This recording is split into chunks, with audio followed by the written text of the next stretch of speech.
বিশ্বনবী রাহমাতুল লিল আলামিন দাঁড়াতে বলেন ইসরাফিল রে, অর্ধ ভ্রমণে আমি আসি নাই, আমাকে দাওয়াত দিয়ে এনেছেন।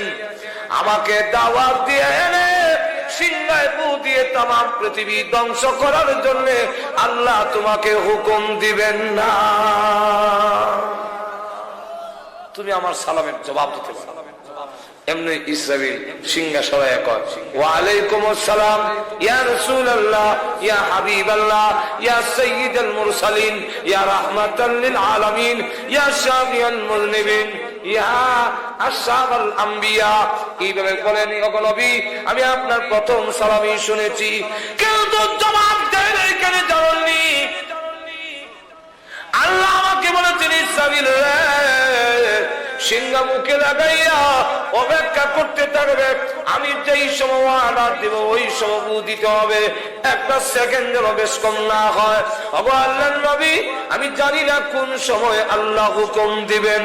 আপনি যে আমাকে বারবার সালাম দিচ্ছেন, আমি যদি বলতে যাই ওয়া আলাইকুমুস সালাম ইয়া রাসূলুল্লাহ ইয়া হাবিবাল্লাহ, আল্লাহ যদি আমাকে হুকুম দেয় ইসরাফিল রে সিংহায় ফু দে, আল্লাহর হুকুমটা পালন করতে দেরি হবে বলে এতক্ষণ শুনেও আমি আপনার সালামের জবাব দেই নাই। তাহলে এখন চিন্তা করেন কত গুরুত্ব সহকারে হুকুম পালন করে, আর ইসরাফিলও জানে না কোন দিন ফু দিবেন। এটা সম্পূর্ণ কার কাছে?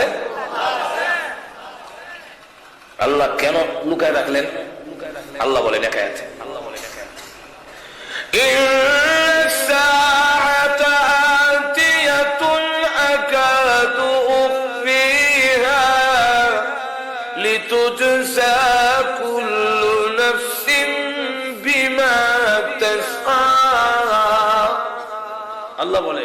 কিয়ামত আনেওয়ালি, কিয়ামত অবশ্যম্ভাবী, কিন্তু আমি আল্লাহর ইচ্ছা লুকায় রাখতে। কেন?